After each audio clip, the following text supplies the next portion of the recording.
اب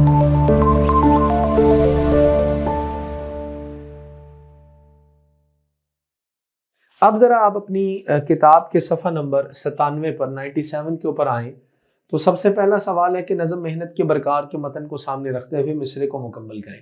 یہ وہی اشعار ہیں جو میں نے آپ کے سامنے پڑھائی کی ہے۔ تو پہلا ہے جی، نہال اس ڈیش میں جتنے بڑے ہیں، نہال اس گلستان اس کا جواب ہے۔ نمبر بے یہ جوہر ہے ہم میں، نمبر بے امانت خدا کی۔ جیم ہے ڈیش تلف ہو تو ودیت خدا کی، مبادہ تلف ہو ودیت خدا کی، یعنی خدا را ایسا نہ ہو۔ اور دال ہے بشر کو لازم ہے کہ ہمت نہ ہارے، اور مثل ہے کہ ہمت کا حامی خدا ہے۔ یا ویسے جو مثل کا حامی خدا ہے اس کو آپ حوالہ جات کے اندر بھی لکھ سکتے ہیں۔ سوال نمبر 2 کے اوپر چلیے، مختصر سوالات کے جوابات کے اندر پہلا سوال ہے کہ انسان کو فضیلت، عزت اور فرما روائی کب ملتی ہے؟ تو اس کا جواب میں نے مختصر لکھا ہے کہ انسان کو، سوال والی بات کو ملا لیں کہ انسان کو فضیلت اور عزت اور فرما روائی، انسان کو مشقت کی ذلت اٹھانے اور محنت اور جد و جہد کرنے سے انسان کو فضیلت، عزت اور فرما روائی ملتی ہے۔ سوال نمبر 1 آپ ان الفاظ کو استعمال کرتے ہوئے اپنے جواب کو مکمل کر لیں گے۔ سوال نمبر 2 ہے آپ کے سامنے کہ اگر مخفی جوہر کی خبر نہ لی تو کیا ہونے کا امکان ہے؟ ہاں جی، اگر اس کی خبر نہ لی تو وہ کیا ہوگا؟ تو وہ ضائع ہو جائے گا، یعنی انسان اپنے قیمتی وقت اور صلاحیت کو کیا کر دے گا؟ برباد کر دے گا۔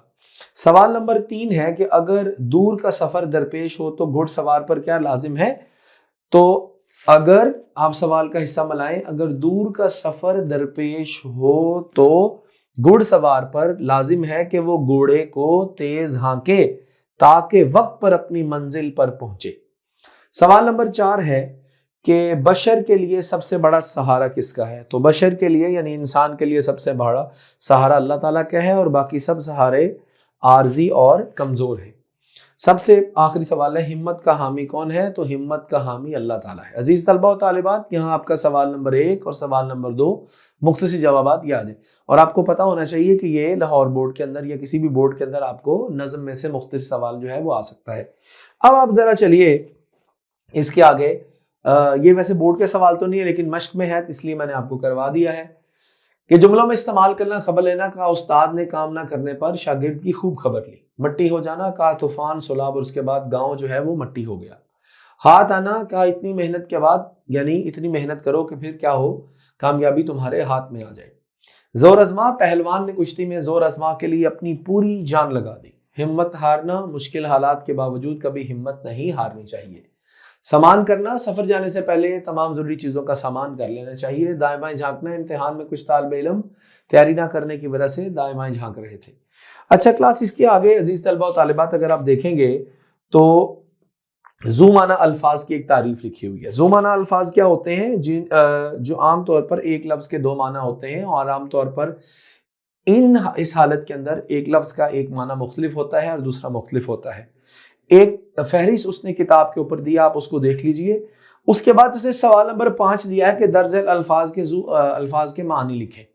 تو میں نے ان کے 2 الفاظ آگے لکھ دی ہیں۔ جیسے ایک جست کا مطلب ہوتا ہے چھلانگ لگانا، اور ایک جست جو ہوتی ہے وہ دھات ہوتی ہے۔ ایک غریب کا مطلب مسکین ہوتا ہے، اور ایک غریب کا مطلب انوکھا اور نرالا ہوتا ہے۔ ایک کل کا مطلب مجموعی ہوتا ہے، اور ایک کل کا مطلب گزشتہ دن ہوتا ہے۔ ایک مانگ کا مطلب طلب ہوتا ہے، اور ایک مانگ سر کی مانگ ہوتی ہے۔ سنگ کا مطلب پتھر ہوتا ہے، ایک سنگ کا مطلب ساتھ ہوتا ہے۔ کف جھاگ کو کہتے ہیں، ایک کف آستین کو کہتے ہیں۔ ایک لگن شوق ہوتا ہے اور ایک لگن وقت ہوتا ہے۔ ایک مالٹا پھل ہے اور ایک مقام کا نام ہے، جزیرہ ہے۔ ایک محل عمارت ہوتی اور ایک موقع ہوتا ہے۔ عزیز طلبہ و طالبات، اس سے آگے صفحہ نمبر 98 اور جو 99 ہے اور 100 ہے، یہ جو آپ کا کام ہے یہ آپ کا اس یہاں سے پڑھ کر کرنے والا ہے، یعنی اس میں کوئی ایسی ضرورت نہیں ہے جس میں آپ کو سوالات کے جوابات جو ہے وہ سمجھائے جائیں۔ اس سے آگے ایک اہم سوال اس میں دیا ہوا ہے مرکزی خیال، وہ ہم اس سے پہلے جو ان لیکچرز کی محنت کی برکات کی سب سے پہلی ویڈیو ہے اس کے اندر میں نے آپ کو بتایا کہ مرکزی خیال اور خلاصہ کیسے لکھتے ہیں۔ یہاں پر صرف اتنا بتایا گیا کہ 3 سے 4، تو یہ بالکل بہترین ہے لاہور بورڈ کے امتحان کے حوالے سے یا کسی بھی بورڈ کے امتحان کے حوالے سے کہ مرکزی خیال کو کیسے لکھا جائے۔ اس کے لیے اس سے پہلے ایک ویڈیو ریکارڈ ہو چکی ہے، آپ اس کو دیکھ سکتے ہیں۔ امید ہے آپ کو یہ سمجھ آئی ہوگی انشاءاللہ۔ اگلے لیکچر کے اندر ہم اگلے سبق یا اگلی نظم کے ساتھ حاضر ہوتے ہیں۔ اپنا بہت سارا خیال رکھیے۔ السلام علیکم ورحمۃ اللہ وبرکاتہ۔